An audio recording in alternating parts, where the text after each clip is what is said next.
Control Winter Games Central has begun. I'm Gabe Morency on the SportsGrid television network. Let's do this thing as the Olympic Games are winding down, but it doesn't mean that we still don't have a lot of excitement and a lot of competitions left. We're getting into gold country right now. For the most part, every competition are into their final runs. We're into the gold medal runs. We're into the knockout elimination games on the ice. We got the gold medal women's game coming up. We got it all. And in fact, tonight is our most diversified show that we've done. We hope you've enjoyed our Olympic coverage. I'm disappointed, actually, that we're nearly done. We only have one more Olympic show left for you tomorrow night. I should say Winter Games coverage show tomorrow night. And we won't be on Friday night in the games and over the weekend, but we'll be breaking it down online all weekend long. But let's start off with the drama today. And there was more drama at Milano Cortina than a high school cafeteria, than an episode of Melrose Place. It had a little bit of something for everybody today. The day got started in the early morning hours with Germany and Slovakia. And props to the Slovaks for finding a way of just defying logic and making it to the semifinals of the most star-packed hockey tournament in the last 12 years. And Slovakia won a bronze medal. It should be noted. Slovakia won a bronze medal in hockey in the last Winter Olympic Games, but there were no NHL players. So you think, oh, yeah, big deal. There wasn't NHL players. Well, Canada didn't win like a medal, right? You take NHL players away from Canada, and they're suddenly not so good anymore, right? So Slafkovsky was the former #1 pick. Anyone who follows the NHL knows he's a stud on a Montreal Canadiens, still getting better. So props to Slovakia for defying logic. Good news for Slovakia, you're into the semifinals and you're into the medal round. Bad news is you have to play Team USA. Although at this point, I think the Slovakians don't fear anybody. And at this point, I think the Americans are just happy that they're still playing after Team USA did something today that they hadn't done since 1960. Beat Sweden in a men's ice hockey Olympic game. Sweden had never lost to the USA going all the way back to 1960. And it looked like the U.S. were going to win this game. It was a low-scoring game. It was 1-0. Sweden scores late. They pull the goalie. They score late. And that was the theme of the day today. And overtime was the theme of the day today. And people wondering, how the hell are we deciding such a major competition in overtime with 3-on-3 play? Like, it's unheard of. It's ridiculous. I can live with the shootout, right? And a lot of people, North American fans, they don't like to shoot out this and that. Listen, we decide World Cups of soccer with shootouts. Shootouts are entertaining. Love them or hate them, they are entertaining, right? And it's very simple, a shootout. Everybody gets it, right? Everybody gets it.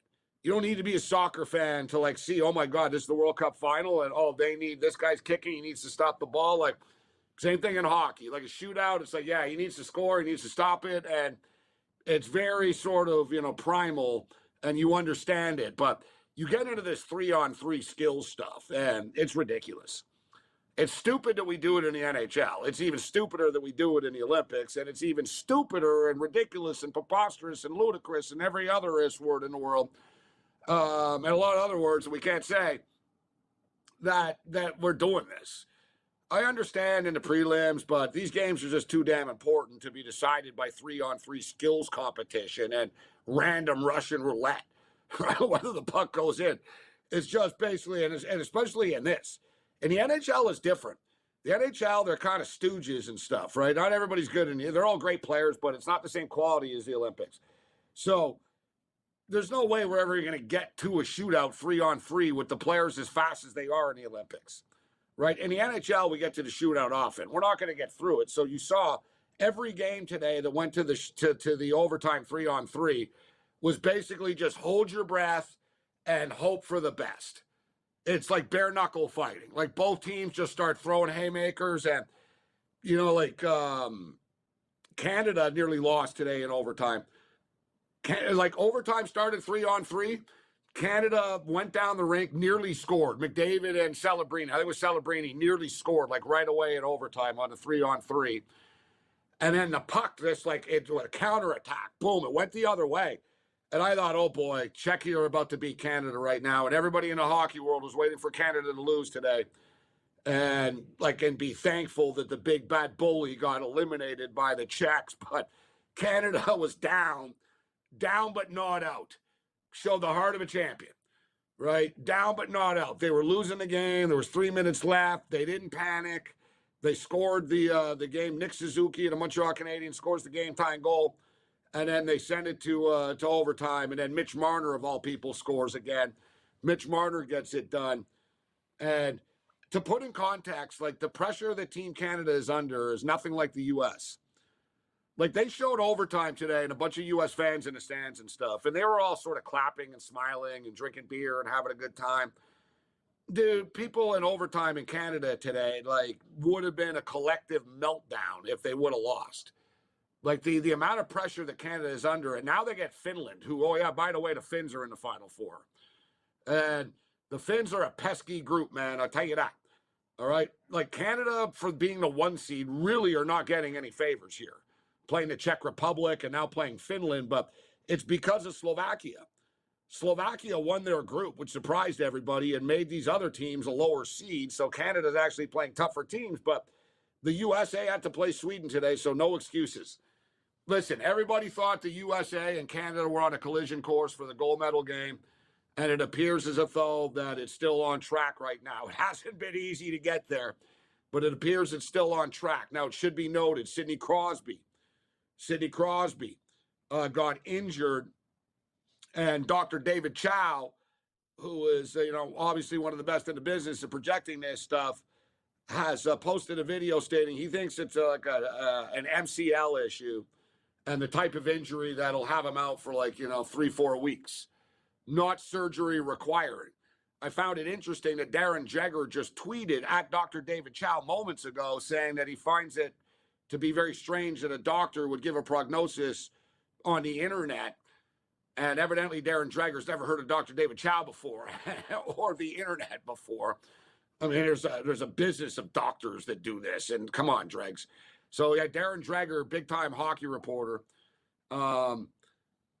Basically, hockey reporters, guys, like, if somebody knows something about an NBA player, they're going to report it, right? They'll be like, oh, this NBA player did this crime last night and got arrested last night. Like, they're going to report it.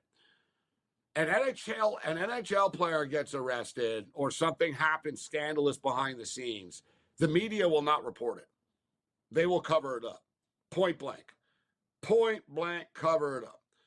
So Dreger is just freaked out. Dreger didn't even deny that it was an MCL. Dreger's just freaked out that somebody had the audacity to talk about a hockey player. Don't forget, hockey are the ones that created this stupid upper body and lower body injuries, right?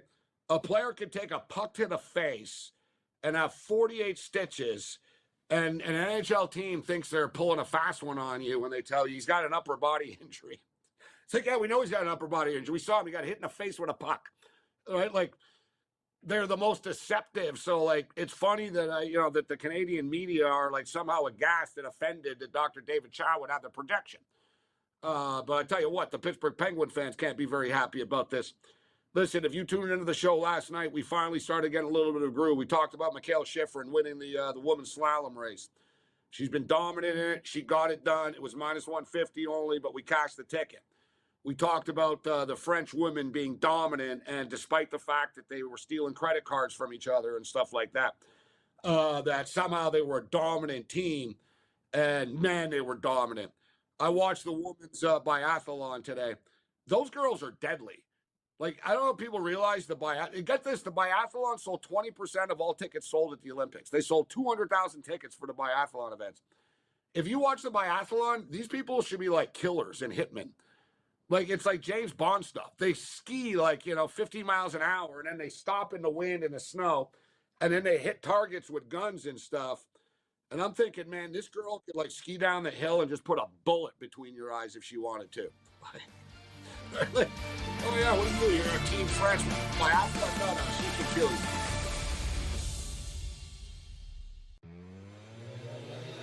I was thinking about betting him to finish top 5 every week. And then he got off to that start last week, and I said, oh, okay, I dodged a bullet there. What does he do? He finishes top 5 again. And you would think he's probably going to do it again. I mean, he has, I want to say it's like 18 top 10 finishes in the last season or something like that. That's not even close to what Tiger had. It's way better. In-game live, only on SportsGrid. The level of hockey is being played. Like, if you're not really into the NHL, you should watch this and you will enjoy it. Like, it's a different level of hockey. Like, the NHL, basically, there's like 6 really good guys on each team. And in the Olympics, like, every guy is good. Like, it's next level. It's something to behold. Winter Games Central, only on SportsGrid.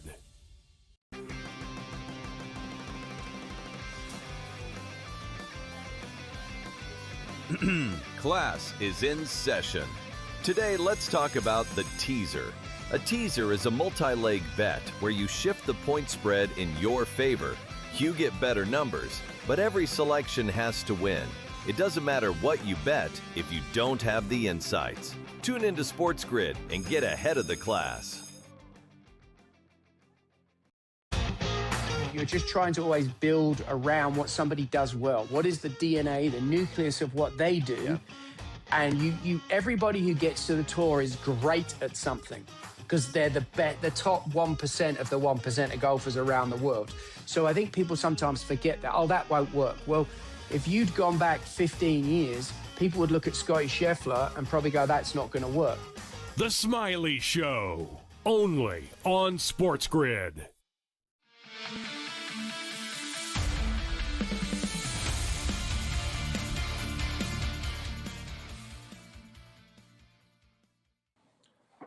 Winter Games Central continues. And I got to tell you, man, like summer, I've gone back and forth. When I was younger, I was bigger into the Winter Games.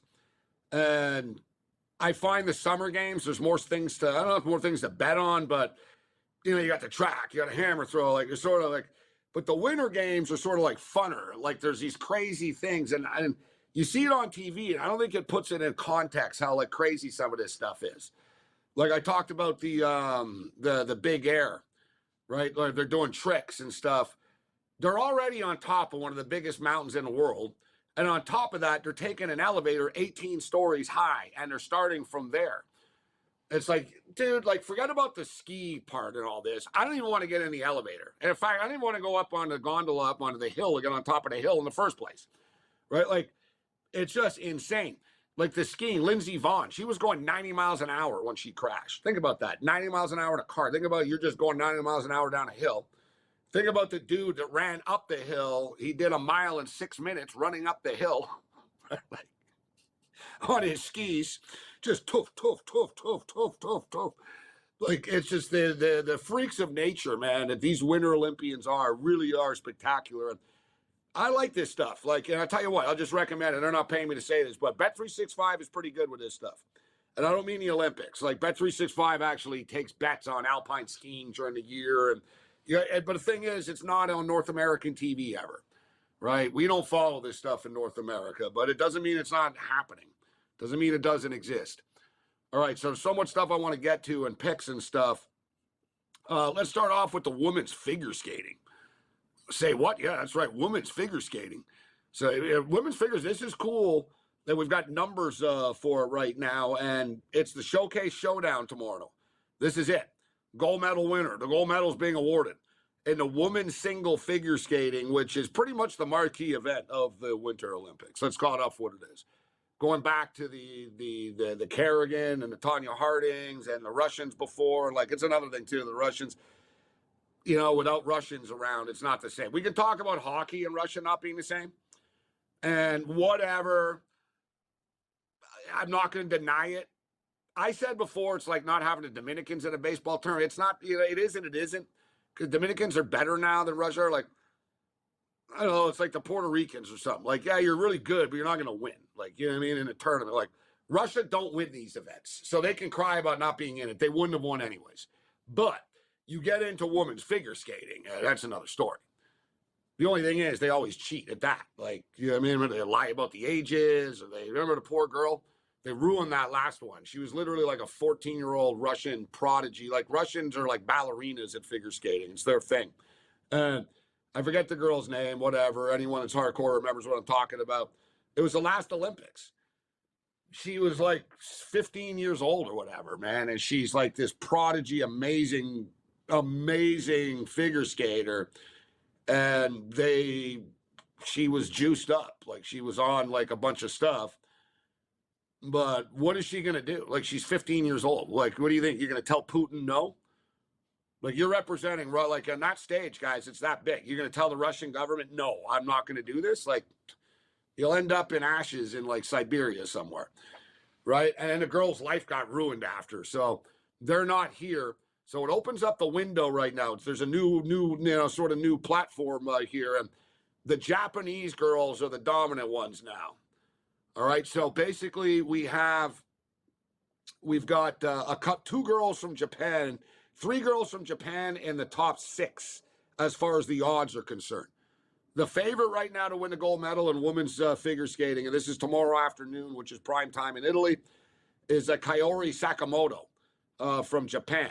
Now, I'm not going to sit here and pretend I'm a women's figure skating expert, but I always have been a fan of it. I've watched my entire life. I'm like Kramer on Seinfeld, like that knows the Miss America pageant, right? So I do follow this. I do know about this stuff a bit. And the Sakamoto's the most one that's locked in. She's the most technically sound. She's locked in. And from what I gather, and I was reading all these figure skating experts and watching stuff and all this and watching the events and listening to the analyst, like she is the one to beat here. Like that she is the one to beat. You got Alyssa Liu here from the United States, who I am fascinated by. She is the only one to beat Sakamoto in like the last 3 years or something like that. Like Sakamoto's been the kingpin in the post-Russia era. Without the Russian girl, Sakamoto from Japan has taken over. She's won like a bunch of world championships. She's like the one to beat all the time. But Alyssa, the American at plus 320, she's live, right? And basically with her, they're saying that she feels no pressure, right? You see these figure skaters, it's like high stakes pressure, man. High stakes pressure. And they can't handle it. Like they fall. You saw the male dude the other day. Like he was about to cry at like skating out there. So Alyssa basically has ice in her veins. She doesn't fear anything. She doesn't fear falling. So it makes her super dangerous at plus 320. And the Mona Shiba from Japan is 25-1, but Amber Glenn from the US is 35-1. She fell earlier in the week. She's really good as well, but it just seems to me that, I'm going to listen to the odds makers. I'm going to sort of follow the experts on this one, that Sakamoto is just too locked in. She didn't win like the last world event here or whatever. Like this is like a little revenge thing for her here to lock up a gold medal. So I'm going to go with Saka. I think Sakamoto is going to get it done. We'll have it in our best bets. Like I said, there's a lot of fun stuff going on. There's the relay men's speed skating. Speed skating's badass, but there's so many different speed skating events. I know it gets confusing. So we had like the short track stuff before. The short track is kind of the one that the public likes because they all crash. It's like imagine NASCAR, smaller track. It's like smaller oval. And it's just demolition derby, man. Like it's luck. Like you hope that you dance over somebody and they crash and you don't fall into somebody. Like that's all it is, really. They can skate, but it really is just a demolition derby. The speed skating, no, this is the real speed skating. This is like with the big track and the whole 9 yards and stuff, and they take it seriously. The Germans, the Dutch, the Swedes. Well, it turns out the Canadians are actually the favorites in this. And the Canadian, Stephen Dubois today from Canada won the individual men's speed skating event. First time in 6 Olympic Games that a men won an individual medal. They've won team medals, but the Team Canada is stacked in the speed skating. And they are the projected favorites globally, worldwide. Like they're a minus 167 favorite. They're a heavy favorite tomorrow. That's going to be a little bonus pick that we have for you. Best bets coming up next. Let's roll.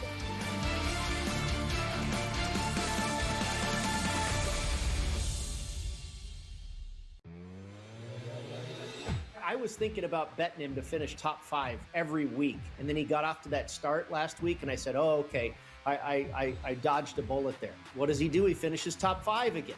And you would think he's probably going to do it again. I mean, he has, I want to say it's like 18 top 10 finishes in the last season or something like that. That's not even close to what Tiger had. It's way better. In-game live only on SportsGrid. The level of hockey is being played.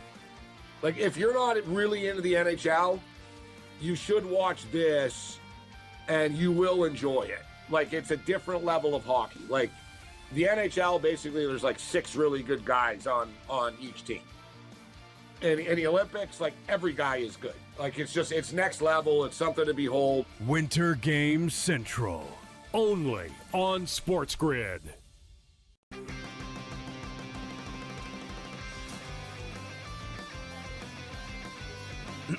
Class is in session. Today, let's talk about the teaser. A teaser is a multi-leg bet where you shift the point spread in your favor. You get better numbers, but every selection has to win. It doesn't matter what you bet if you don't have the insights. Tune into SportsGrid and get ahead of the class. You're just trying to always build around what somebody does well. What is the DNA, the nucleus of what they do? Yeah. And everybody who gets to the tour is great at something because they're the top 1% of the 1% of golfers around the world. So I think people sometimes forget that, oh, that won't work. Well, if you'd gone back 15 years, people would look at Scotty Scheffler and probably go, that's not going to work. The Smiley Show. Only on SportsGrid.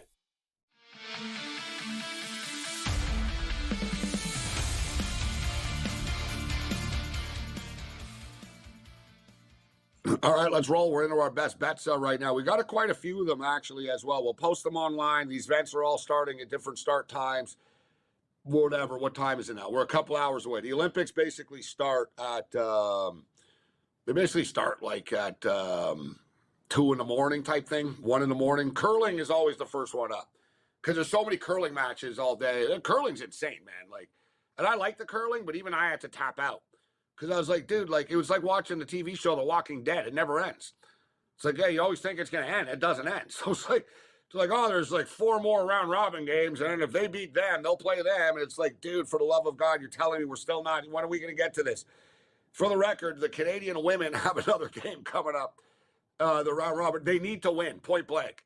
It's like, and this is pretty simple. Like, Canada wins, they get into the medal round. They don't, and they don't. It's one of those type of deals for women's curling. So yeah, that's coming up. I'm looking here right now. Women's curling, Canada. What are they? Canada versus South Korea. Canada versus South Korea. It's win get in and not. So it's win or lose to get in into the medal rounds. But as I was stating, we got a lot of different plays here. So if you recall, our first Olympic show that we did last week or 2 weeks ago, whenever it's been, I don't know, it's hard to keep up with time. We talked a lot extensively about the women's hockey, and I went over it about the rivalry series in 24/7, about how the pendulum is swung, the old, the youth, and all this type of stuff, and about how the U.S. women's team has beaten the Canadian women's team 6 straight times coming into the women's tournament here. They already beat them again, so that's 7 straight times that they beat them. They beat them 5-0.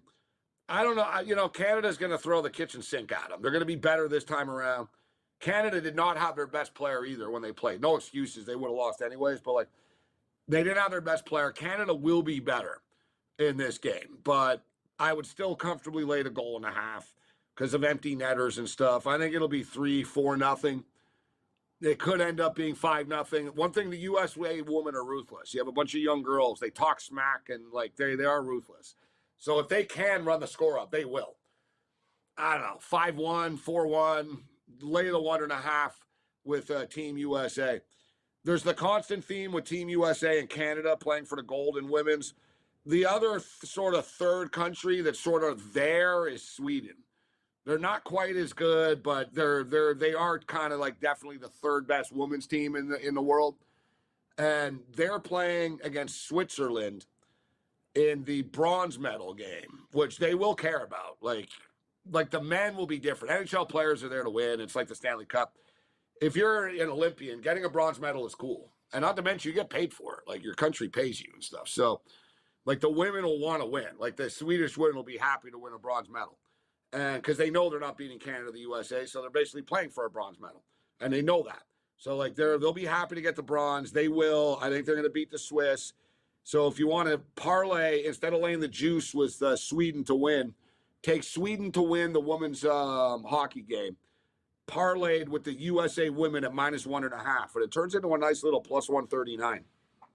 Not a bad parlay right there. All right, figure skating, women's figure skating. We're going to go with Kaori Sakamoto of Japan at -125. Nordic combined. We've been talking about the biathlons, and there's so many different disciplines, but Nordic combined is literally and figuratively Norway's drill. This is their thing. All right. They've won by far the most gold medals in this. Like, this is like kids grow up wanting to be a Nordic combined gold medalist in Norway. All right. They are -154 in the team event here. They're not losing. Give me Norway and the Nordic combined. Here's a fun new sport introduced to the Olympics. This is, like I said, it's a new sport. It's never been in the Olympics before. It's called ski mountaineering. So basically, you have to climb a mountain. Right? This is insane. You have to climb the mountain with your feet. Like, you run up the mountain, climb a mountain type thing. And then you ski back down it after. So they had an Olympic test trial at the same event. And Emily Harop won from France. There's been 7 world events this year in this sport. That's a new sport. She won all 7 events. She's a -223 favorite. Maybe I'm walking into a trap and I'm going to fall off the mountain, ski mountaineering here, but, oh yeah, you paid attention. These French women know how to ski, all right, as we've paid attention to this week, right? Like I said, pro biathlon tour, I'm betting on Julia Simon, like, for the rest of my life until she retires. And the redhead and all of them on Team France, the Genemo and all of them, whatever the hell their names are. But Emily Harop is like the French kingpin of the new sport. It's -223. Great parlay material, or you slam it at -223 on its own. So yeah, we've really enjoyed the Olympic coverage. Tomorrow night, we have one more Olympic show to break down with you. And we'll get into the Final Four of the men's hockey. We'll recap the women's, and we'll get into the final gold medal matches and the curling and everything else in between. So expect a lot of drama tomorrow.